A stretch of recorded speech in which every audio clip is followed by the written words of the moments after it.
remember standing on a street corner in Moscow talking to a white-haired, elderly Russian Baptist pastor, a man whose father and the fathers of all the men in his community when they were little were taken away by Stalin and sent to Siberia.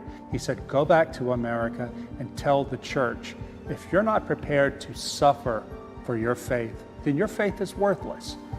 Well, what did he mean by that? Through every generation of Christianity, even today in countries like Egypt, in the Muslim world, and in China, Christians are suffering for their faith. It is vital that we get this eyewitness testimony on camera so people in our country will not forget history, that they'll know history and they'll learn from history so that we can build the resistance now while we still have the freedom to do so. Eventually, this whole system of lies will fall apart, but it will take longer for it to fall apart if people are afraid to stand up for the truth.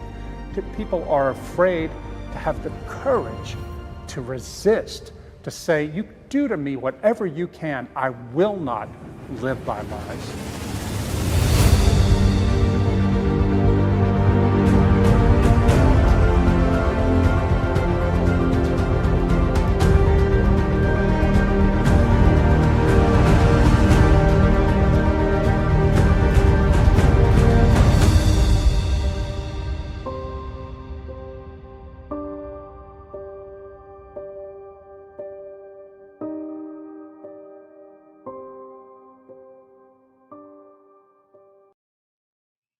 Support now is right, RJ, because we're running out of time. I don't know if we're allowed to say we're running out of time, but it's closing soon. The live round is closing soon. I am RJ Moeller, producer of the Live Not by Lies documentary series. Isaiah Smallman, director extraordinaire, coming to you as always from the free state of Tennessee. I love that trailer. This project's so much fun because every time, I've seen that thing a bunch now, and fans, if you've been following us, have seen it, but doesn't that just make you want to go make something? It gets me excited every time thinking about the subject matter, as important it is. So yeah, this is our last live stream of the crowdfunding phase. You guys have been amazing. Thank you for supporting us. We're at just under $800,000 have been raised so far. We are not allowed to say exactly how much time we have left, but if you go to angel.com/live, you will see this is it. We're in the home stretch. And the goal here is to just raise as much money as we can. There's goals that are outlined that you can see, specific benchmarks and all of that. But for now, thank you. Thank you, everyone who's supported. If you've watched, if you've tweeted, if you've told friends about it. This little batch of episodes we've done during the Testing the Waters and then the crowdfunding campaign, it's just the beginning of what we hope is a long and fruitful partnership with, internally here as we make this film, but also with you guys, the fans. So Isaiah, how are you feeling? We're coming up here at the end. It's been a fun few weeks. I feel good. It's been a roller coaster, obviously, but mostly the fun part where you go, not a lot of the boring ticking up really slowly. It's been whoa, this is crazy. No, it's been really good. I'm thrilled with how people have chosen to support us. We've got killer numbers. So many people have showed up, and this is just the beginning. This is the hardest part. In a lot of ways, I think the next part is the part that you and I have done many times, and we understand a lot better, which is going and making it, which we're really excited about. And yeah, this will come up in the interview that we did with Dave Rubin and Rod, but there's just a lot of urgency to this. Things in the world are changing every day, but perhaps even more importantly, a lot of the stories that we are really anchoring this in and that we need to learn from are going to disappear, and these people are going to disappear and they're going to pass away. And both because we have an opportunity to learn from them and also to honor their sacrifices, we're excited to go talk to them and to make the best piece we can. And something that we're going to be proud of for a long time to come, a real artifact to capture that moment and this moment that we're currently in, and to give people a resource that they can learn from and to pass along to their kids and teach them and all that. Yeah, and it's, documentaries obviously have had a renaissance in recent years, and I love watching them. Sports, history, culture, technology, all these things that Netflix and some of the big players in the streaming world have produced. But to get to do that and to do it well, and to do it with a company like Angel, to do it with fans and supporters like yourselves watching, it's a real honor because as we'll get to, and Isaiah mentioned it, we have our good friend Dave Rubin on, who I'll give a formal intro here in a minute. To get to stand shoulder to shoulder with some of these guys, and as a producer, more so, and even a little bit as a director, we're behind the scenes, behind the camera in your case. So it's been fun to get to step out front a little bit, interact with fans, take Q&A, have this, hopefully, again, long-term relationship built with you guys. So Isaiah, one thing that I have to comment on, people that don't make films or documentaries or TV series for a living, especially in the independent space that we mainly operate in, where you got to go and you only eat what you hunt. You got to go raise money. You got to build a team. You got to go do it. You got to find distribution. This part of it, of having a platform to connect with potential investors, to tell your story, to build relationships, this in many ways is the hardest part. Like going and making stuff, yeah, it's a lot of time and you away from your family, you're traveling, but that's the fun part. That's kind of the easy part. It is this. So again, we're just very grateful for Angel Studios, for you guys watching. We're almost at 800K. We are in the sort of home stretch here. So if you've thought about investing, or maybe tonight after watching the interview with Dave Rubin and a little bit of our conversation with Rod after that, if you feel so led, please put more in. We need every penny we can get our hands on, and we want to go do the best, most excellent work in telling this important story for not just for posterity, but that is part of, like, I want to make a record of these things and be able to, for my kids and grandkids to look back and be like, somebody captured those stories, somebody told it the right way and warned us of what that was like and what could be coming. So Isaiah, as we before we jump into the interview with Mr. Rubin, what are you excited about? Obviously, we don't have to get into the deep weeds, but what's next when we are ready to go? What are some of the things that you're looking forward to most in the coming weeks and months here? Yeah, absolutely. I mean, a lot of things. Right now, I'm having a lot of fun digging into more research. I'm reading a lot. I'm watching a lot. I'm having a lot of conversations with people and really just trying to find the right way into this story. I've said this before, Rod's book is amazing, but there's no way to take a book and just turn it into something, you do that, but there's no way to just do a one-to-one flip. Yeah. And so part of what I'm looking at is how's the world changed since Rod's book was written? And more importantly, what is the opportunity to build on what Rod has already done in the cinematic medium? And part of what I'm looking at is there's the obvious stuff. Sorry, I'm getting over something. Thankfully, I don't have to do a whole lot of talking. There's the obvious sort of thing that we've discussed. I want to see these people that we're talking about. I want to see them in their space. I want to feel what they're like. Excuse me. And that's right. That I only have 11 more questions for you after this. So yeah, perfect. It'll be fine. Good. It's I just need something. I'm an ill-prepared speaker right now. I don't even have a glass of water. I don't know what I was thinking. No, but cough drops are going to be on your director's rider for the project. We'll make sure you got plenty of halls. That's a really good idea. By the way, here's my this is Noah's chew toy. Hold on, let me put it in front of the camera. I've been playing with this. This is Noah's, my 7-month-old son. This is his chew toy, which I'm using as my stress ball while I try to not cough. Your fidget spinner? My fidget spinner. No, we're very excited about all of it. I'm really excited about seeing people. I'm really excited about again, being in their space and seeing these places, I know that always changes stories for me when I can see it and not just hear about it. But there's a real opportunity to do another layer of storytelling on top of all of that we're really excited about. And I don't even know how to explain it yet because I'm still working on it, but really helping people have the experience of going through this story in a way that's very immersive. That's something I'm really excited about. And that's part of the reason we need a budget. It's not cheap to go across the world and film really high quality interviews of people in a bunch of different countries.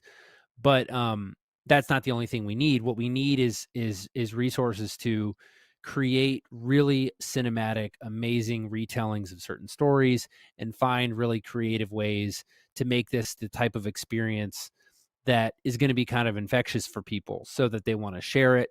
And frankly, that's important from an investment standpoint. We're not just making homework content here. We're making something that's going to be entertaining and inspiring. I think that's a big thing. I think it's really easy to walk away from something like this thinking, well, that's going to be a drag. And it's like, but it's hard and it's heavy, but it's not a drag. These people are inspiring, and we have an opportunity to not only learn from their inspiring stories directly, but to look at our own society and be inspired by what we still have the opportunity to do. We have the opportunity to link up with people who are unlikely sort of obvious partners. That's something that keeps coming up. And that's another thing that we're trying to find the right way to do. I think more and more every day, Rod mentions this, there are people who are waking up to the fact that, there's something going on and we need to team up and get to the bottom of it and stand up. And I think that's something I'm really excited about. It's going to take subtlety. It's going to take a careful touch. It's going to take time to figure out the right way to do that. But that's what we're committed to do. We want to bring people in, not push them out. We want to break down walls in a lot of ways and not build them. All of that's kind of hard from a creative standpoint, but it's really what I'm excited about. And it's kind of what I signed up to do. So I'm excited that continues to be the trend we're working towards. Love all of that, man. Appreciate you sharing. And one thing I want to say before we intro Mr. Rubin and get to the rest of the episode here. Well, two things. One, angel.com/live. Please go there, send the link. You've got limited time. We need you now. But the other thing I wanted to say is, if anybody watching this, or whether it's right now on the live stream or later seeing a clip or a replay, there are opportunities to become even a producer on this project with us. There are opportunities of investment, and that's just standard. That's, again, kind of, how the sausage is made is when we go out and raise money for any project we're working on, for people that give at certain levels, that invest, that commit at certain levels, you can be even part of that producing team and have your name on this thing. So if you feel so led, if the stories we've been trying to capture, even just in these live streams, the interviews we've done with people like Dr. Carl Trueman, Dennis Prager, and today with Dave Rubin, if any of this is inspiring to you and you have the means and you'd like to be a part of the team in a little bit more of a concrete way, a little bit more of a relationship way, and have your name on this, stand with us. Look at the investment page, read through everything. We'd love to have you aboard, and you can get all that information again, angel.com/live. So let's get to the rest of the episode. We're going to have two segments coming up. The first is when Dave Rubin, who is one of the sharpest guys on the internet, on the web. His shows on Rumble, the Rubin Report, at Rubin Report on Twitter is where you can find him. Dave is based, I knew him in Los Angeles when I lived out there as well. And now we've moved to Tennessee. He's moved to South Florida. But Dave is a political commentator, a New York Times bestselling author, which we actually get into during the course of the interview. That was fascinating. But yeah, Rubin is a guy who has family members that survived the Holocaust, who thinks a lot about freedom of speech, freedom of thought, totalitarian, all these things. So we wanted to have him on. So he and Rod are going to chat. And then after that, Isaiah, Rod, and I will come back and kind of close things out. But for now, and without further ado, let's get into our conversation with Dave Rubin.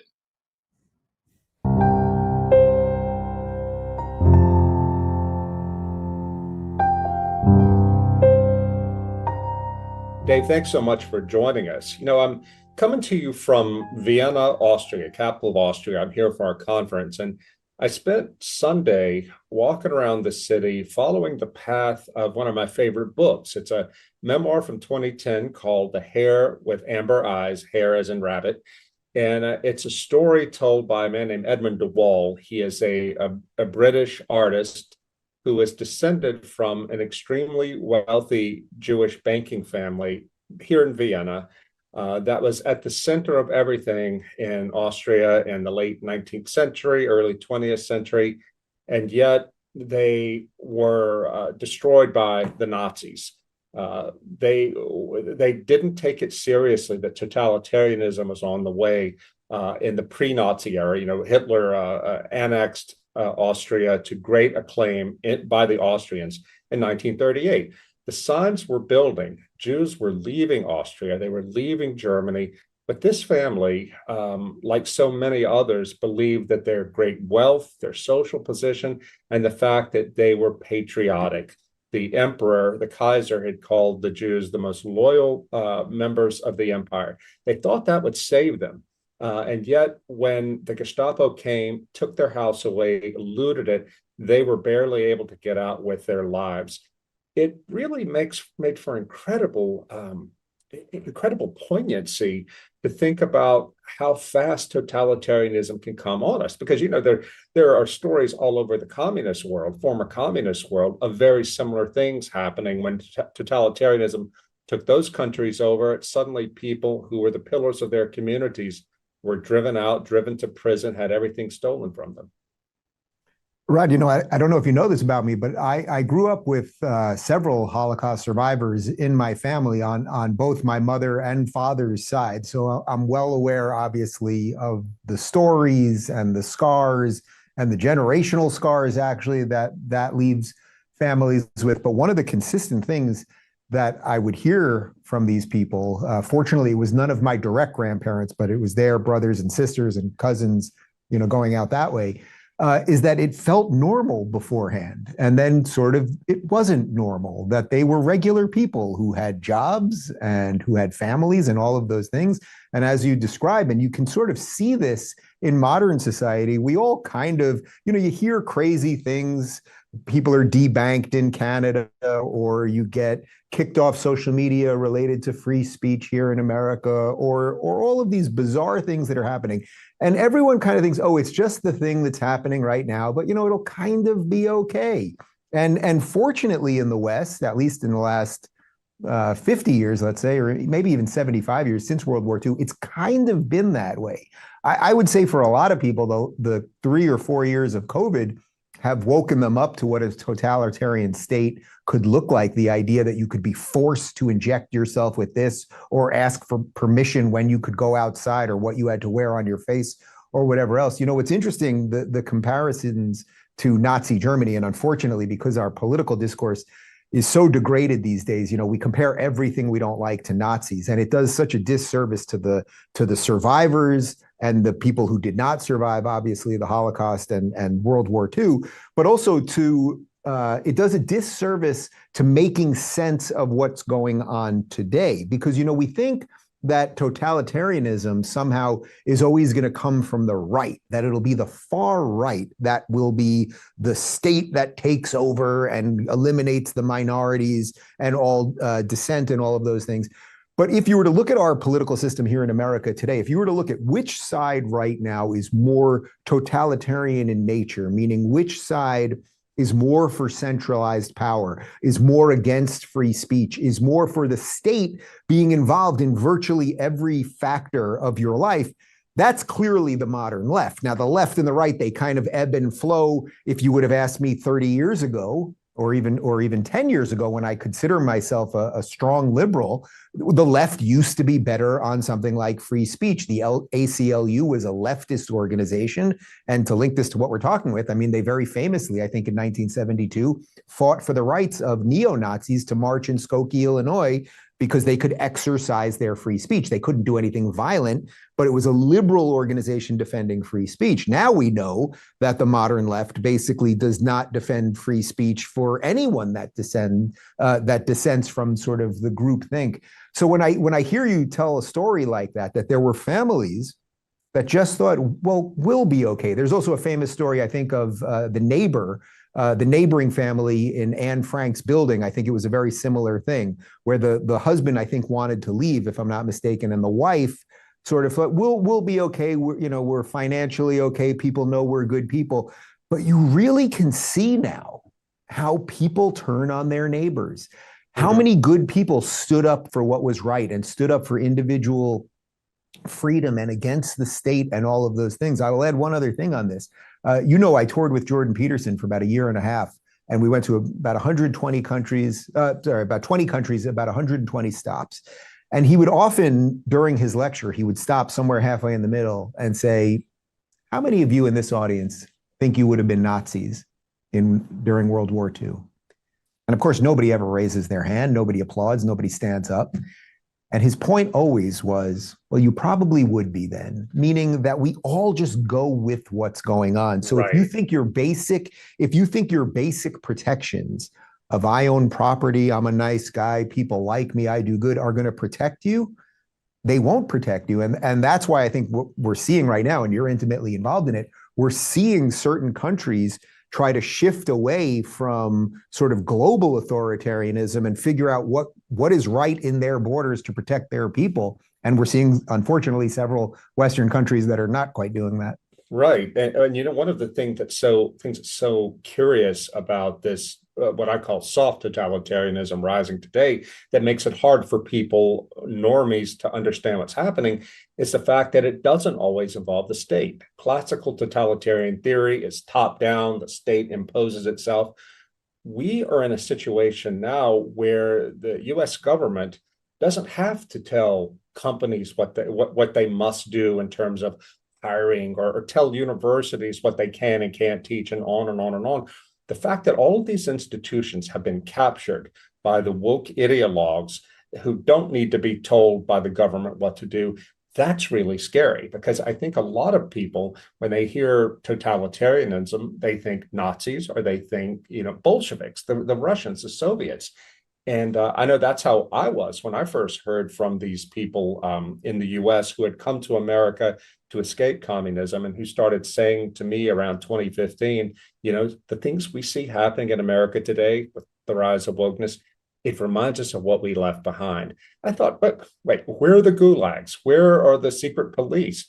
But they were confused too, because they didn't see those things, but they could feel it in their bones, what was happening. They could feel that people were losing their freedom. People who are afraid to say what's on your mind, because you could lose your business, you could lose your job, you could lose friends, family. And I think they've been proven prophetic. One of the reasons we want to do this documentary series of Live Not by Lies is to get these people in Eastern Europe and Russia on camera, telling their stories about what happened to them, about the fact that almost everybody around them conformed, but they didn't. And they're not only telling their stories, but they're giving us in the West advice, what you must do to keep this from happening to you.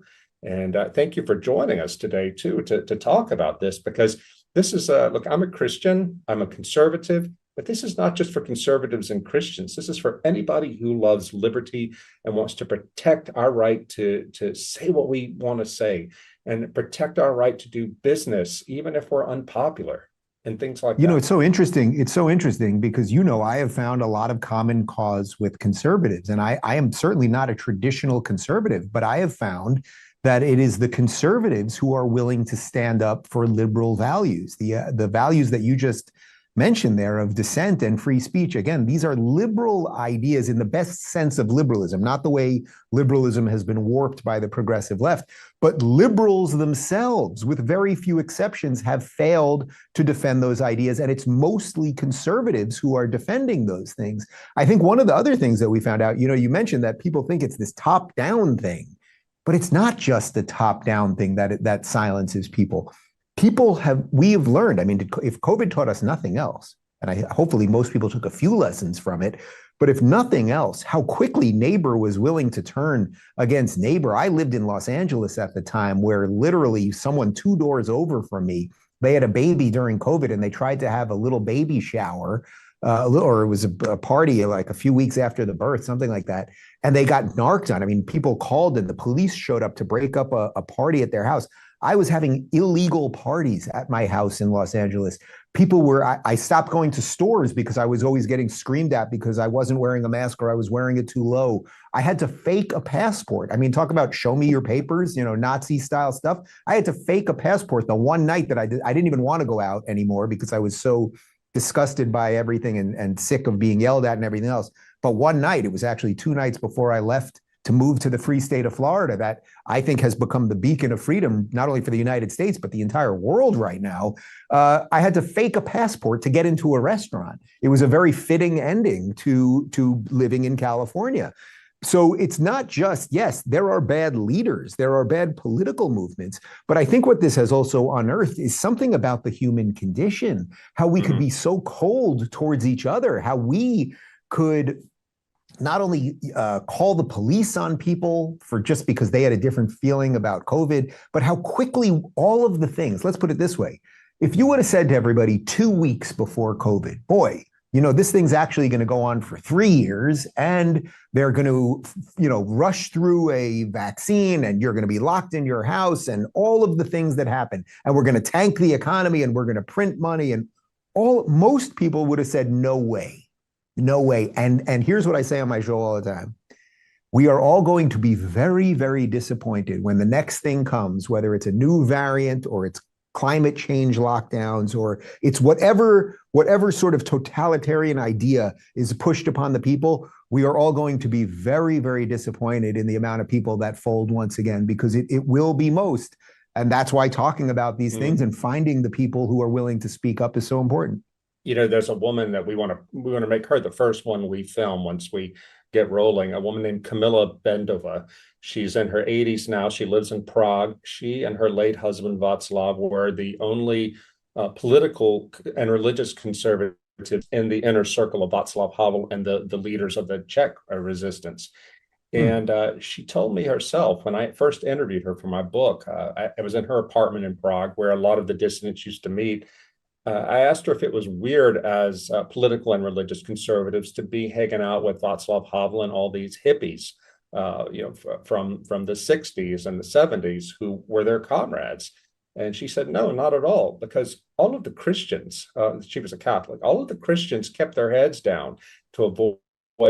And my husband and I knew that we couldn't keep our heads down. We had to speak up. And we also knew, though, that we had to be allies with people who had courage. And it so happened that these left-wing hippies who might have been on the left, but they hated totalitarianism, they were the ones with guts.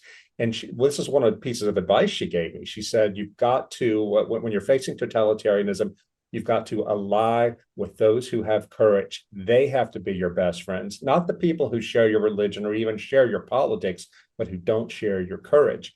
I ran into Camilla last week at a conference in Bratislava in Slovakia. She told me that she's getting to a point now where every single week she goes to a new funeral for one of the members of Charter 77. That was a human rights anti-totalitarian group that she and her husband helped found. We're losing these people. But she was such a firebrand. She was on and on and on with me when I met her, old as she is, about Russell Brand.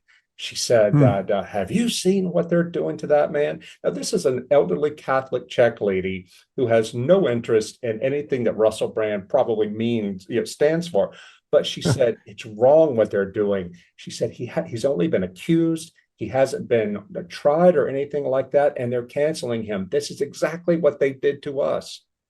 It's so incredible. If you look at the Russell Brand thing to connect it to what we're talking about here, here's a guy who's been accused of something. He's just been accused of something. Anyone can be accused of anything. The idea that YouTube, which is obviously owned by Google, basically the most powerful corporation in the entire world, really in human history, actually, that has more ability to control information and what we all think and to manipulate us in a gajillion ways that we know, but I'm always more worried about the ways that we don't know. That within 2 days of him being accused of this, they said, you can no longer make money on our platform. Now you might think, okay, well, it's not such a big deal. You know, Russell Brand's got millions of dollars. He's a big movie star. He'll be okay. Well, that might be right. Russell Brand might be okay. If you just put your principles aside of why they shouldn't be allowed to do it, you might be right that he'll be okay. But if you just extrapolate that, think about some of the other ways that this could be used, especially because it's off-platform activity, right? So no one's accusing him of doing something wrong on YouTube and then YouTube saying, oh, you can't monetize on our platform anymore. Imagine if you were a shoe salesman. It doesn't matter what job you have. A shoe salesman leaves work one day and he goes to the supermarket and he steals an apple. Should he not be allowed to be on YouTube? I mean, that's none of those things are connected or make any sense, but you see the point. They are trying to basically act as the judge, jury, and execution. And when I say they, I'm talking about the corporate layer. I'm talking about the political layer that doesn't defend our human rights or any of those things, our God-given rights. So yes, it does not surprise me that people all over the world see a case like that and go, boy, there's really something there that is beyond whether this guy with a lot of, crazy hair is saying something interesting to me or not. Yeah, I just this afternoon here in Vienna, I had coffee with a young man, a naturalized American citizen who comes from a third world country that is quasi-totalitarian. I'll just leave it at that. But he said to me, I do not understand what's happening in America. I'm so proud to be in America, and I'm grateful to be in America. If you lived as I lived, as I had to grow up, you'd understand what I mean. But your country, people are tearing yourselves apart. I don't get it. And he said to me, he goes, take this from me as someone with brown skin. Liberal white people are the absolute worst. He works in DC. And they start talking about totalitarianism. And he said, I just don't understand why you're doing what you're doing. And I said, well, you probably never heard of this book that I wrote, but we're gonna be raising money to make this film to get the message out that we are doing it to ourselves. The left or the chief ones doing it, but the people on the right either are misled or they think that problem's gonna solve itself. We just vote the right person in and everything's going to be taken care of. This ideology goes so deep, especially in the young people who've been raised on this Howard Zinn stuff and been propagandized by the media since day one, that it's not going to be solved by just one more election. We got to work more deeper. I would add another layer to that, because you might think, all right, well, this is all just because it's a function of modernity. It's a function of we're all distracted with our phone and there's all sorts of nonsense going on all day long and we can fight each other and we can be distracted and we can play video games and all these things. So of course, bad forces might just come in and fill the void of responsibility, right? I think that there's an argument to be made for that, but I have no doubt that the people of 1935 Germany thought that they were pretty evolved and modern too. So it's not just, I think right now we have a unique case because so much of this is being powered by algorithms and distraction and everything else. But in every age, there's a line in the, I'm going to slightly butcher it, but there's a line in the Passover Seder that basically every Jewish person says, how the fight for freedom is a continual fight, that every generation will have to reignite that fight because the forces that would wish to enslave us, and that's the story of Passover, obviously, the Hebrews leaving Egypt and finding the promised land. That story, there's a reason it's told every year, because it will always come. Again, nobody would have envisioned what we just saw with COVID.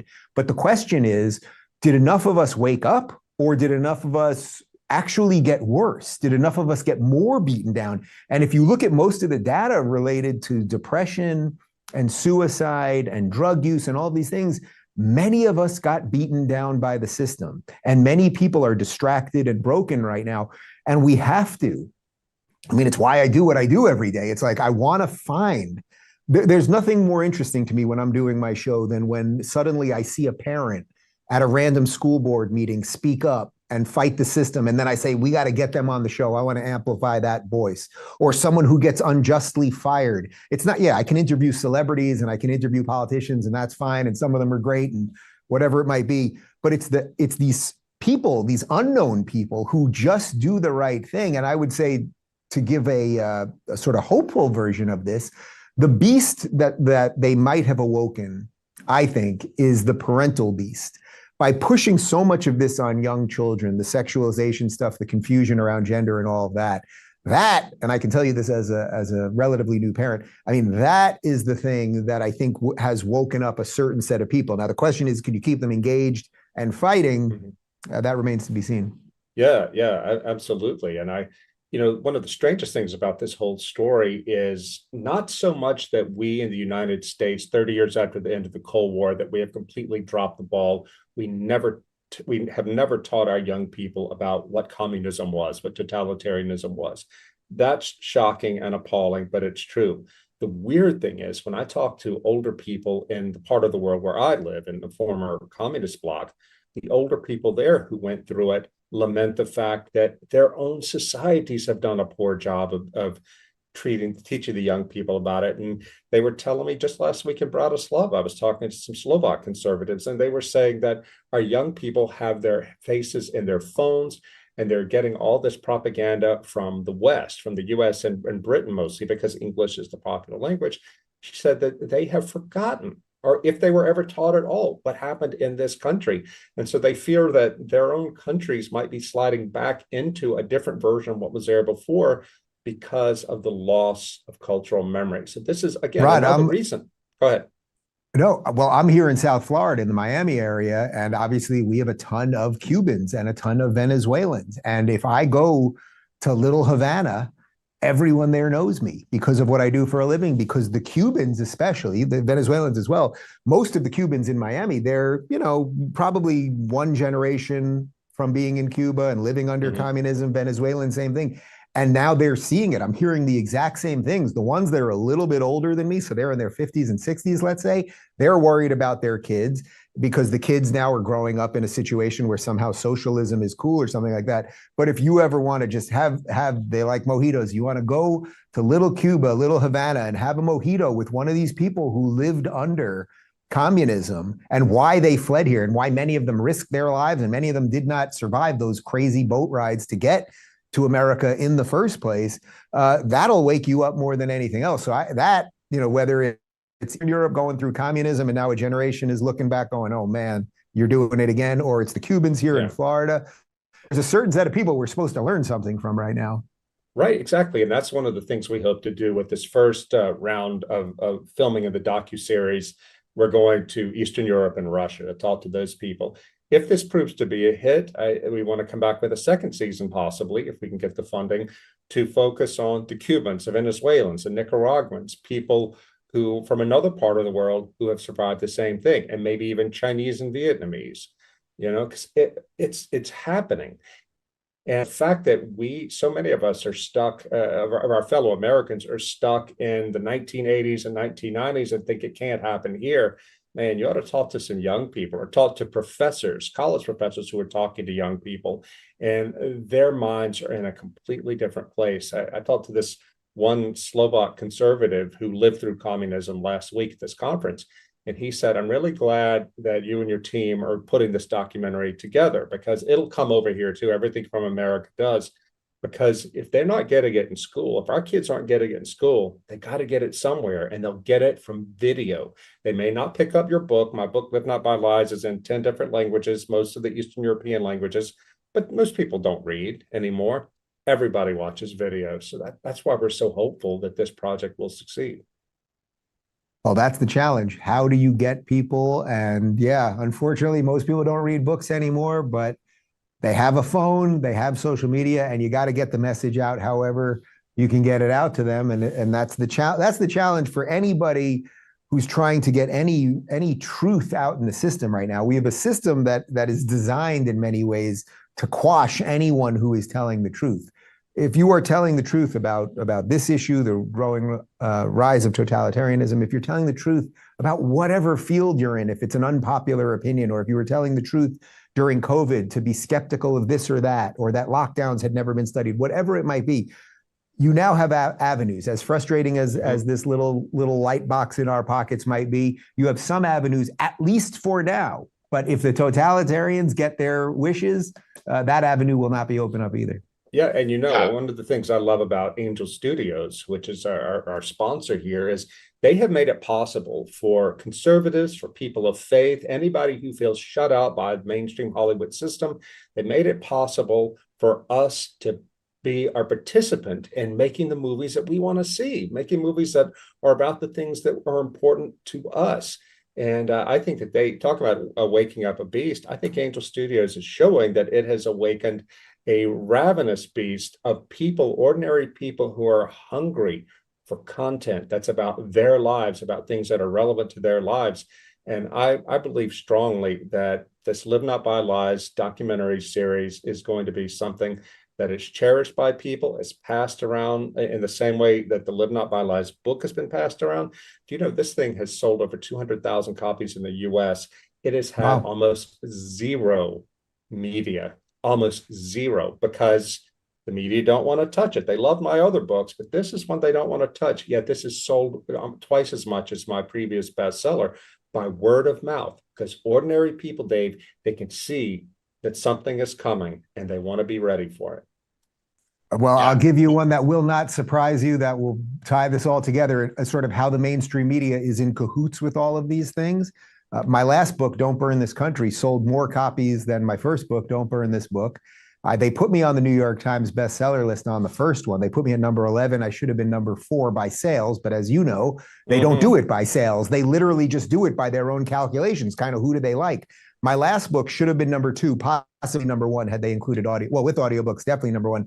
And they didn't even put me on the list. I say that not because I care about the New York Times. And in a weird way, I didn't want to get on the list because it would have offered a validation to that thing that I think is so undeserving of validation. But I mention it because that's what you have to see. If they will screw around with sales numbers in the quest to deny people the access to read things that are counter to their beliefs, do you think that the rest of the pages in that paper are filled with a whole bunch of nonsense? I think Exactly you know right. what I think. And Yeah. Go ahead, RJ. No, I was just going to say thank you. I know, Dave, you got a tight time Yeah. frame here for us. So thank Oh, you so much yeah, for yeah, yeah. joining us. And Yeah, it was really my appreciate it. pleasure, guys. All right. Well, man, what a great conversation with our friend Dave Rubin. Rod, that was great. Just listening to you guys chop it up on these important subject matters. But we are nearing the end of our crowdfunding campaign, which has been a blast and a huge thrill. And we can talk about a few different things, but just to start us off in this segment, Rod, what does that feel like? I mean, you put stuff out, people respond to it, but how does that feel? What, anything you want to say to the fans and supporters of people putting their money where their mouth is and helping us make something here? Well, it's enormously gratifying. I can't thank you all enough for all of, I'm speaking to the people out there who are watching and listening. Thank you for what you've done. But for me, it is the thing that's most gratifying about it is when I do meet people like Camilla, my friend Camilla Bendova, this lady, this iron-willed lady who faced down communism, who in a literal way, the people when they were her apartment, she and her late husband's apartment, that was where all the dissidents would gather to plan. The apartment was bugged. They knew it was bugged. They had to work around that. She would prepare people to, as they were on their way to the secret police to be interrogated, they would stop by her apartment, even if they weren't even Christian. They would stop by for prayer and to be counseled about how you stand firm and all that. The things this lady has seen in her life, and now she's got white hair. She moves really slow. She's got a cane, and she's still fighting. She's still trying to wake people up. And when I saw her, and I remember emailing you guys this right the day I saw her, and her telling me in her little tiny voice that she's going to a new funeral every week. I said, man, we have got to get this production rolling now, get those cameras on Camilla and her colleagues now while they're still alive and still able to testify, because they have been witnesses to history. And because of what they've seen and because of what they did when they were put to the test, they have so much to offer to us. Yeah. No, I love that. Well, speaking of getting cameras rolling, the man who will be rolling those cameras and behind them, helping us tell this story, obviously, Isaiah's here. Isaiah, how are you feeling Any comments on the Rubin interview we just did, and as we near the end of the campaign, how are you feeling about everything? Yeah, I thought it was a great interview, and it was fascinating hearing the comments about, Little Havana, for example, because yeah, we sort of categorize things in these little, buckets and think, oh, what's happening here doesn't affect here. But this is a global phenomenon that is not new. I think that's another thing I have to always remind myself of. Like, and Rod, you pointed this out in the interview. It's not about, it is a thing that it's a tool or a movement that can be co-opted by the state. It does not have to be run by the state, though. And that is another thing that I think is really important. And that's why you see it, I think, sneaking up on people in part, because they're thinking, well, but, like, it's not the government doing it. And it's like, well, the government is so, unnecessary in some ways, because Google can go anywhere in the world it wants to. The United States kind of can, but shouldn't, and gets pushback, So I think that's what's even really interesting about this, is not only that it can be done without the state, it's easier without the state. It's easier as a corporation. Of course it is. And this is how classical liberalism, the system we all have lived under, and many of us still support. I do. The idea of, when I say classical liberalism, I mean, the free market, free speech, freedom of association, freedom of the press. We have done a terrible job defending those things. And, Dave is a conservative broadcaster, and, he was blaming the left mostly, which is really true. I mean, it's the left that has been in control of these institutions that have been such poor gatekeepers. I'm talking about the media and academia primarily. But we've also had people on the right who run corporations, who may have been at least notionally on the right, who have done such a poor job here too. I was talking today I'm at this conference here in Vienna. I was talking to an American academic who told me he's a Marxist. He's the happiest Marxist I've ever met, but he was really honest. He was saying that, I'm a Marxist, but I think so much of this woke stuff is horrible. It's making it impossible to see the kind of political change, the economic change I want to see. And I said, oh, this is interesting. A Marxist is against wokeness. But he was really honest. And he said, it's destroyed academia. He said, you can't have a decent discussion about anything having to do with race, sex, or gender. And he was angry at rich corporate donors and corporations. He said, he was talking about Ibram Kendi, and he's, the guy, the black guy who had the Center for Anti-Racism at Boston, $43 million. It's gone belly up. He can't account for the money. This guy I was talking to today said, you had all these, rich white liberals running corporations, or rich white conservatives running corporations, who dumped all of this money in Kendi's lap, basically as a form of therapy to get themselves so they wouldn't feel bad. And it is, not only was it throwing money down a rat hole, but this is the kind of thing that is destroying academia, because Kendi is basically a totalitarian. If you don't agree with him, then you are a racist. Yeah. And that it's really, so listen to this guy, and he had never heard of my book, Live Not by Lies.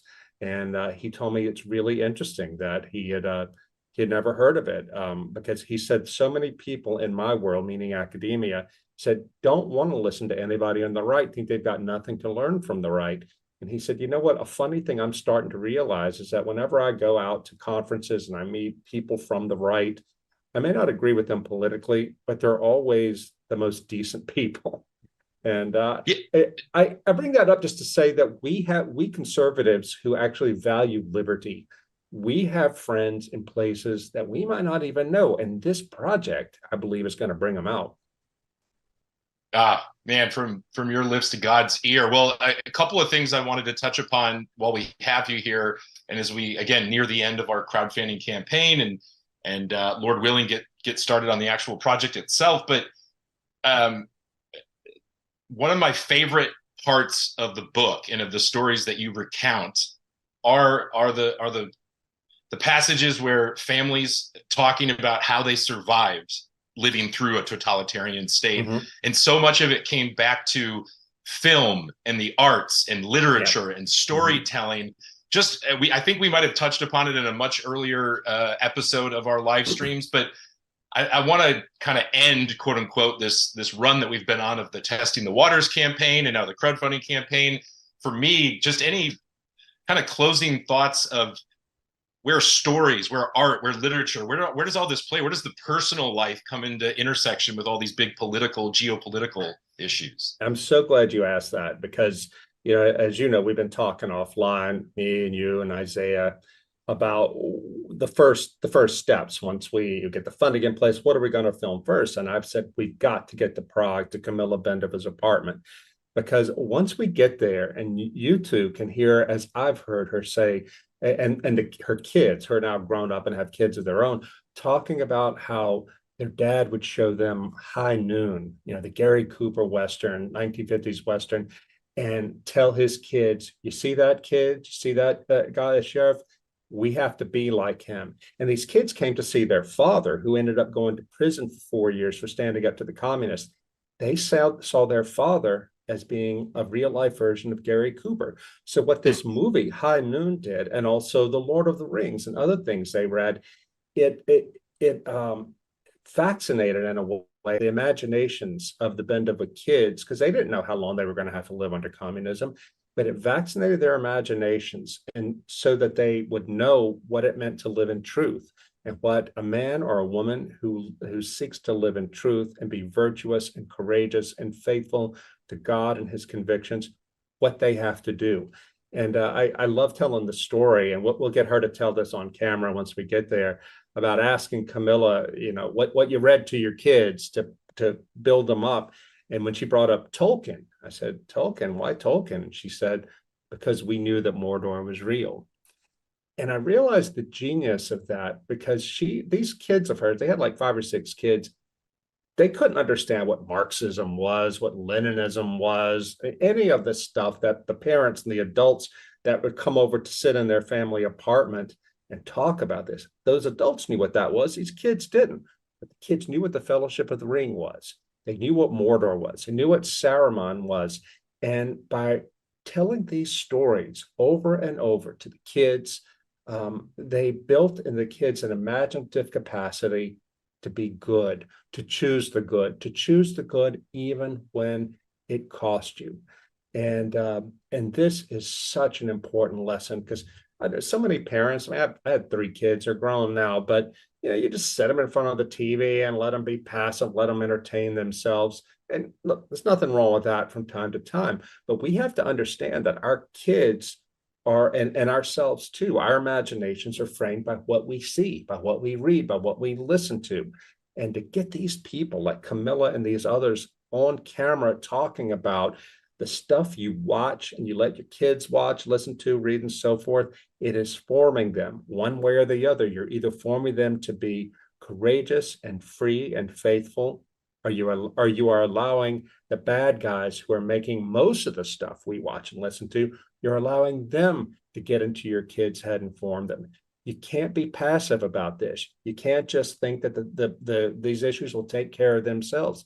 This is one of the biggest lessons that I learned from talking to these heroes, these men and women who stood there in the crucible of history and shook their fist at the totalitarians and defied them in the name of God and in the name of liberty. And I can't wait to, in the next few months, go over there with you guys and their sound equipment and the camera and get them on film. Because it's one thing to read Roger talking about it in his book or talking about it here like we're doing now. It's another thing to see the beauty in the faces of these people who have suffered for Christ and who triumphed, and to have them tell their stories, not only tell their stories, but say, therefore, Americans, this is what you'd better start doing right now, or you're going to be unprepared. Yeah, I'm excited about all of that too, myself, and I'm partly excited about it because I've noticed, I don't know, maybe a few years ago, because I'm a writer, and it hit me all of a sudden. I was like, I think I'm bored as a writer because I've stopped looking for heroes in my stories, and it wasn't an intentional choice. It just, I think it was, I'm now looking back over the last few years and I'm thinking, wow, I think that's one of the things that happens when we kind of abandon this quest for a deeper meaning. And of course, the opposite of that is seeking out the heroes in all of their various forms and celebrating them, even sometimes when they lose. And that's something that you've brought my attention to, Rod, is that we might have to die not everybody makes it. But I think even inspiring people, like Dave was saying as well, we want to die like heroes. Like where did that go? Where did that idea of being a heroic fighter, how has that disappeared from the way that we teach our children and all of that? And I think it's because it's been co-opted by victimization and the idea that, that's how a lot of good things end up. They don't get displaced, they get perverted. And that's another thing I learned in Tolkien. Evil rarely is, if ever, is capable of creating anything new. It takes something good and it inverts it and turns it into a perverted version of itself. And I think that's what we're seeing with this idea of martyrdom and sort of fighting against the powers that be like a hero, regardless of whether you're going to win or lose. And now victimization, it feels like a Tolkienian kind of inversion of one of the most core human traits that we can celebrate. One of the things that's going to be really interesting, Isaiah, when you go with me over there, is, and it's a troubling thing as an American, is to talk to these older people, and they'll be there everywhere you go. They'll come up to you and they'll look really uncomfortable because they don't want to offend you, but then they'll say, what happened? What happened to America? Under communism, we looked to you all for hope, for a good example, for all good things. And now we're scared of you. What happened to you? It happened. This had this kind of conversation just last week at this conference in Bratislava. And it's heartbreaking. But I told the man, I said, well, that's a long story. And I told him a little bit about what I thought happened to us. But I said to him, I said, now things have flipped. We Americans who are awake and who understand what's going on, we're looking to you for hope. We're looking to you, you who survived all this, to tell us what we have to do now. You look to us to get through the hard totalitarianism of the Soviet years, and now we're looking to you to help us get through this much more subtle, but still no less totalitarianism of these soft years. And I could tell he just hadn't occurred to him that they have something to give. And I meant it. I wasn't just flattering him. I really meant it. And I think that once we get over there and start with the cameras and start talking to these people, so many of them feel like they've been forgotten by history. I noticed that when I interviewed them for the book. They just feel like, well, we did what we did, and now people have moved on and we're forgotten. They must not be forgotten. And thank God we have the opportunity, thanks to the generosity of the supporters of this film, we have the opportunity to have these people, their memories, their stories, their lessons live forever. Beautiful. It's beautiful. Well said, Rod. Thank you for your time. Thank you for your support and your help in lending us the time, the energies, the book you wrote, the stories you've collected. So we're just honored to be a part of it. We're, as you said, we're so grateful for the folks who have supported us thus far. It will be wrapping up soon. Please, angel.com/live is the place to go here in the waning hours and days of this raise. But for now, we'll let you go. We will be back again soon, visiting with fans with updates of what the project will look like in greater specificity and detail. But for now, thank you, and get some rest, and we'll talk soon. Thanks so much, everybody. And remember, you have a part to play too. It's not just us. We're your agents in a way, going out and talking to people, but this is your project too. This is your mission too. Thank you. And if you haven't given yet, if you haven't participated yet, please do, because so much depends on it. Our future depends on it.